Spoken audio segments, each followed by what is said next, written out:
Terkait keputusan pemerintah tidak menaikkan upah minimum tahun 2021, anggota Komisi 9 DPR Saleh Daulay menyarankan pemerintah membicarakan hal itu dengan pengusaha dan pekerja. Keputusan tidak menaikkan UMP tahun 2021 diharapkan bukan keputusan sepihak dari pemerintah saja. Komisi 9 DPR berharap pemerintah bisa menggelar pertemuan dengan perwakilan pengusaha dan pekerja. Kondisi pandemi COVID-19 bisa menjadi pertimbangan untuk mendengarkan keberatan pengusaha ataupun kebutuhan pekerja. Politisi Partai Amanat Nasional ini juga menilai relaksasi bantuan kemudahan kepada pengusaha harus juga bisa dirasakan hingga ke level pekerja. Itu tidak menyetujui atau katakanlah tidak menginginkan adanya keputusan seperti itu. Nah, ini terbukti dengan adanya keputusan dari pemerintah yang katanya tidak menaikkan UMP di tahun depan. Nah, jika misalnya keputusan itu nanti dianggap tidak sesuai dengan keinginan salah satu pihak, maka dikhawatirkan ini akan ada penolakan-penolakan. Nah, karena itu di dalam pengambilan keputusan semestinya memang ada pertemuan tadi.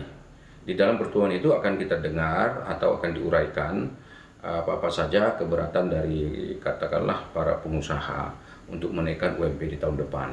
Ya memang di tengah situasi COVID-19 seperti ini tentu ada kendala-kendala di sana sini, tetapi kan perlu diperdengarkan dan perlu didiskusikan. Kami masih memperbincangkan terkait dengan tidak ada kenaikan upah minimum pada 2021 bersama dengan Pak Sarman Simanjorang dan juga Pak Arief. Pak Arief, tadi Pak Sarman menyatakan bahwa kalau dipaksakan untuk naik UMP tahun 2021, maka ancamannya adalah ada PHK besar-besaran, bahkan tidak ada menerima karyawan baru lagi tahun depan. Hingga ekonomi nasional akan terganggu soal ini. Itu klaimnya. Tanggapan Anda? Ya, kita tahu lah masalah pandemi ini ada memang masalah di perusahaan. Semua juga tahu, ada resesi, ada ini. Tapi kan jangan dikasih contoh yang pariwisata, yang kesehatan, ya perusahaan-perusahaan kesehatan itu untung besar sekarang. Kemudian juga yang makanan, minuman, ya kan. Ya. Kemudian alat-alat olahraga dan sepeda lah itu naik itu loh. Nah kalau nggak boleh naik kan kasihan nggak bisa naik itu loh. Kan begini, upah minimum yang tidak mampu itu ada proses hukumnya bahwa mereka bisa mengajukan keberatan. Kalau pemerintah mengatakan tidak naik, ya berarti pemerintah nggak mau kerja itu, nggak mau kerja, nggak mau mendata, nggak mau melihat. Itu kan setiap daerah wilayah beda. Nah kalau nggak naik, lah yang perusahaan untuk gede enak dong, nggak perlu naik. Nah yang perusahaan tidak kena masalah, diteliti masalahnya apa. Pariwisata atau apa, jangan hanya itu yang diungkap. Karena ada perusahaan-perusahaan lainnya yang untung. Kalau begini kan repot itu. Disitulah. Jangan disamaratakan begitu ya kemampuan seluruh perusahaan hingga akhirnya membebani buruh justru dengan tidak ada kenaikan UMP ini. Dan begini ya, bentar ya.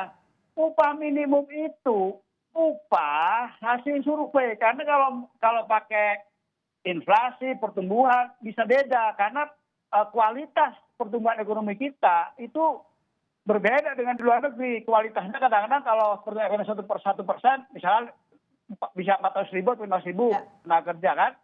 Di Indonesia malah bisa hanya 100.000 gitu loh. Sehingga juga nggak bisa jadi ukuran. Maka disurvei di pasar. Kalau memang itu harus naik, ya naik. Berapapun naiknya. Survei kebutuhan hidup layak ya. Mengajukan, iya, yang tidak mau mengajukan gitu loh. Itu dari proses. Pak Sarman silakan. Jadi menteri ini sudah salah kaprah semua, makanya berantakan pemimpinnya begini. Pak, Mbak Cindy sama Pak Arief. Yang saya katakan adalah kondisi dunia usaha secara umum. Namun demikian, kita meyakini ada sektor-sektor tertentu. Ditahan dulu Pak Arief. Ya, ada sektor-sektor tertentu yang memang selama COVID ini mereka malah boleh dikatakan survive gitu ya. Katakanlah sektor telekomunikasi, sektor industri kesehatan. Kami mendorong, mereka tetap kita dorong untuk dapat menaikkan UMP sesuai dengan kemampuan mereka. Itu dilakukan perundingan bipartit. Gitu loh. Nah, pemerintah memandang ini kan kondisi usaha secara umum. Tapi bagi pengusaha-pengusaha yang mampu, monggo didiskusikan secara bipartit. Contoh misalnya, ada perusahaan tekstil ya di Jawa Barat. Itu ternyata mereka bisa menaikkan 3%. monggo saja gitu loh. Tapi kan bagaimanapun ini harus melindungi yang lebih banyak lagi. Yang lebih banyak lagi yang memang sudah sangat terpuruk gitu loh. Ini jangan dipaksakan. Tapi berikanlah perundingan bipartit di masing-masing perusahaan jika memang perusahaan itu mampu menaikkan daripada UMP di masing-masing sektor. Oke, ini Gitu, sudah Mbak dilakukan Pak. Cindy. Sudah ada survei paling tidak menyisir mana yang mampu untuk menaikkan UMP, mana yang tidak dari pantauan HIPI? Saat ini sudah kita lihat, bahkan yang saya katakan tadi ada sektor-sektor seperti tekstil yang di luar dugaan kita, ternyata mereka bisa berunding gitu loh. Tapi namanya kebijakan pemerintah pusat ini adalah kebijakan yang berlaku secara umum. Itu yang kita lihat gitu. Secara umum ini kebijakan dari pemerintah pusat soalnya Pak Arief. Betul. Ya kan, ya kalau pengusaha sih yang enak-enak diambil kan. Makanya contohnya yang pariwisata. Yang terakhir ngaku juga, ternyata ada juga yang mampu. Jadi kembali ke filosofinya. Upah minimum itu upah minimum. Jadi ini keilmuan. Ini masalah knowledge, upah minimum itu. Dulu upah minimum itu fisik minimum. Ternyata kebutuhan rohani ada, naik lagi ya kan, tambahin itu nambah. Tetapi saat ini disurvei saja sesuai dengan hukum. Kalau harus naik. Bagi perusahaan yang tidak mampu, ya kan, yang tidak mampu itu bisa mengajukan. Prosesnya ada semua. Ya nggak usah ngacam-ngacam lah, mau PHK lah, mau inilah. Makanya pemerintah, kalau pengusaha wajar lah gitu. Pak Sarman nggak ada masalah itu ya. Tapi pemerintahnya yang mengatur. Oke. Ada perusahaan-perusahaan yang mampu naik tinggi, tapi karena upah minimum, dia di dalam upah minimum. Cek ke pemerintah, kerjalah. Ini knowledge masalahnya. Pak Arief, kalau pemerintah kan mengklaim, pemerintah kan mengklaim bahwa ini diambil sebagai jalan tengah di tengah kondisi pandemi COVID-19 ini, memberikan nafas dulu untuk para pengusaha. Sementara pemerintah memberikan subsidi, diantaranya subsidi gaji kepada para pekerja. Menurut Pak Arief, apakah ini bisa atau subsidi gaji itu paling tidak bisa mengkompensasi UMP tidak naik tahun 2021? Ya, gini ya, ini masa hal yang berbeda. Jadi kalau pengambil kebijakannya seperti ini ngawur menurut saya. Apa filosofinya mengambil jalan tengah itu? Saya tanya dulu, filosofi mengambil jalan tengah itu apa? Bahwa upah minimum itu upah kebutuhan fisik, bagi yang baru kerja segitu. Lah kalau yang sudah kerja 5 tahun, 10 tahun, 15 tahun, itu kan kalau perusahaan memang mampu, suruh naik dia. Kalau nggak mampu, sama kan pekerja juga tahu. Wah, ini perusahaan daripada PHK, sudahlah, nggak usah naik gaji. Itu kan bagi yang sudah 15 tahun, 10 tahun, ada anak istri gitu loh. Upah minimum itu 0 tahun, orang baru bekerja.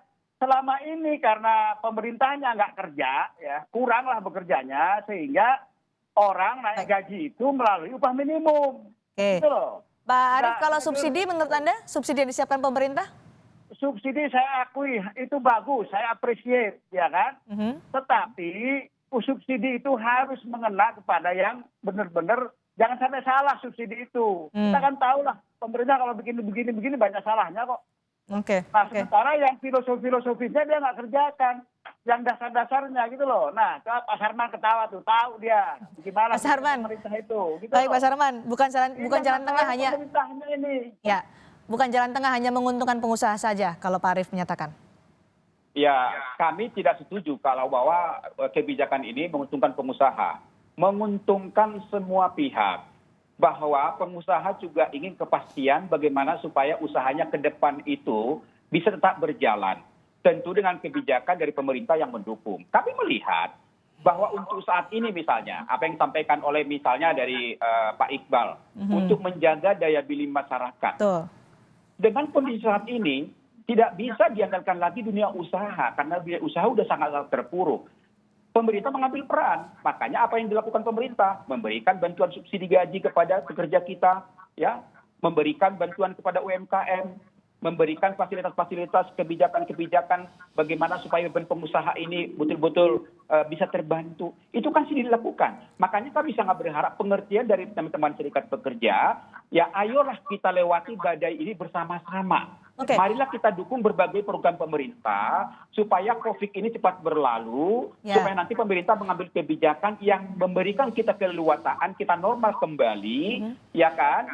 Pengusaha-pengusaha bisa aktif kembali, investasi bisa masuk, tenaga kerja bisa bertambah, ya kan?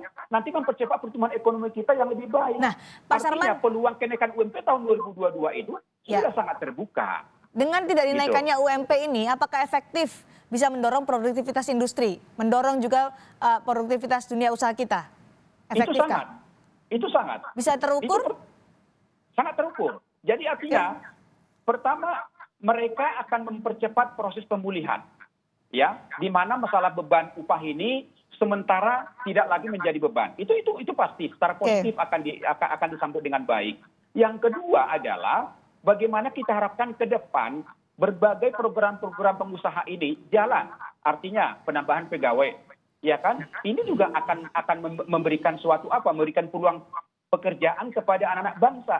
Ya Mbak Cindy, 15 juta saat ini pengangguran kita. Siapa yang berpikir ke sini gitu loh. Kalau kita tidak dari pengusaha juga, tidak mungkin pemerintah bisa menyediakan PNS, pegawai BUMN, nggak mungkin, atau TNI Polri. Si hadir pengusaha menyediakan lapangan pekerjaan, UKM bangkit, investor masuk. Nah ini yang menurut hemat saya menjadi salah satu harapan kami kepada serikat pekerja untuk mendukung berbagai program pemerintah ini. Oke. Meskipun tadi dinilai oleh Pak Arief ini tidak adil bagi mereka. Ada 18 provinsi yang akan memberlakukan ini, tidak menaikkan UMP tahun 2021. Bagaimana Serikat Buruh melihat ini, Pak Arief? Hanya baru 18 dari 34 provinsi. Jadi itu kan daerah juga nggak ngertinya. Karena dari atasnya nggak naik, dia ikut-ikutan aja. Jadi ini udah salah kaprah semua. Upah minimum itu ya upah minimum, nggak bisa dicampur aduk dengan kenaikan. Nah, sekarang perusahaan-perusahaan yang tadi disebutkan olahraga, telekomunikasi, makanan minuman, itu naik semua gimana? Nggak naik juga. Yang benar dong. Jadi apa nanti akan dilakukan oleh serikat pekerja?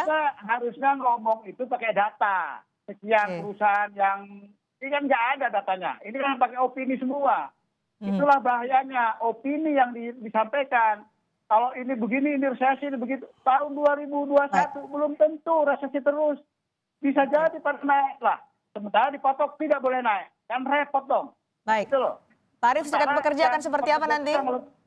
Kenapa? Serikat pekerja akan seperti apa berikutnya? Ya, kalau komunikasi pemerintah ini dan filosofi dasarnya salah semua, ya pasti ribut. Ya, kita akan melakukan demo-demo, aksi-aksi. Kenapa? Ya untuk meluruskan hal-hal yang nggak benar. Meskipun di tengah pandemi ya? LKS saja tidak dilibatkan. Tidak ada itu LKS dilibatkan. Tadi Kak DPR udah ngomong. Baik. Meskipun nggak ada itu semuanya itu. Dia langsung membuat keputusan. Suratnya salah lagi. Cobalah, ini koreksi buat pemerintah. Ada pengusaha mah ikut aja lah. Kalau kita juga adil pasti kok. Kita juga kalau nggak ada pengusaha juga nggak bisa kerja. Baru kita bareng-bareng beresin ini, gitu loh. Baik, Pak Arief. Tentunya dengan taat pada protokol kesehatan ketika menyampaikan aspirasi. Baik, terima kasih Pak Arief, terima kasih juga Pak Sarman. Kita berbicara soal bagaimana keputusan pemerintah tidak menaikkan UMP 2021. Semoga ada titik terang di tripartit tadi yang menjadi salah satu tumpuan dialog bersama tripartit. Terima kasih, Bapak-Bapak.